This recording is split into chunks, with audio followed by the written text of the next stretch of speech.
কি আমার ভাড়াটা দাও। দুধ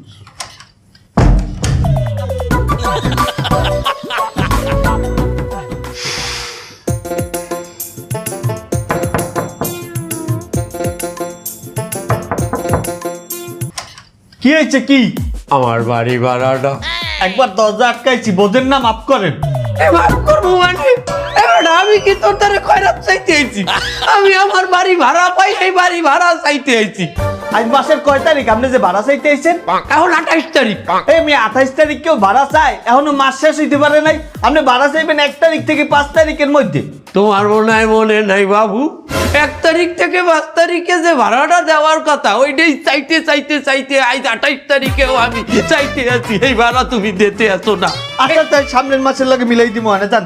এই একই কথা তুমি এই আগের 3 মাস ধরে কইতে আছো বাবু, একটা না একটা মাসের ভাড়া অন্তত দেও। এই তো চাচা, আপনি বেয়াদবি করিয়া লাইলেন। এর আগে আমি যে বাসায় ভাড়া আছিলাম 3 বছর, এই বাসার মালিক আমার দ্বারা কোনোদিনও ভাড়া চায় নাই। আরো বাসায় ফল পাকড়া মাছ গোছ এগুলো দিয়ে গেছে। ওই হে খবর আমি শুনছি যে তুমি আমার এবারই আওয়ার আগে একবারই এলারে খাইয়ে আইছো, তার আমারও কি খাইতে চাও? এ মেয়া তুমি সরকারি চাকরি করো বিদায় কি আমি তোমার দিয়ে ভাড়া চাইতে আইতে পারবো না?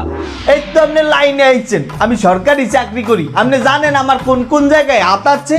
একটা দরজার কপাটে আর একটা দরজার ফ্রেমে আছে তোমার হাত। আরে এই হাতের কথা কই না, আমার ক্ষমতা কত দূর আপনি হ্যাঁ জানেন? আমি যদি একটা ফোন করি দেখবেন কি আপনার এই বাড়ি আছে কিন্তু বাড়ির খদ্দের নাই। আমি যদি একটা ফোন করি আপনার এই বাড়ি সরকারি খাস জমিতে চলে যাইবে। বেশি তেরি বেরি করবেন, আপনার বাড়ির দোতলার উপরে দিয়ে আমি সিটি কর্পোরেশনের ট্রেন নিমু, 3 তলার উপরে দিয়ে আমি মেট্রো রেল নিমু, আর 4 তলার উপরে দিয়ে আমি 300 ফিটের ফ্লাইওভার নিমু। দোতলার উপরে দিয়ে ট্রেন, 3 তলার উপরে দিয়ে মেট্রো রেল, হ্যাঁ ওই খুলনায়, আর 4 তলার উপরে দিয়ে ফ্লাইওভার।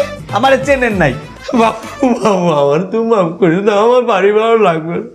এইভাবে যখন তখন আসবেন না, বাসায় মেয়ে ছেলে থাকে, আমরা রেস্ট করি জানেন না।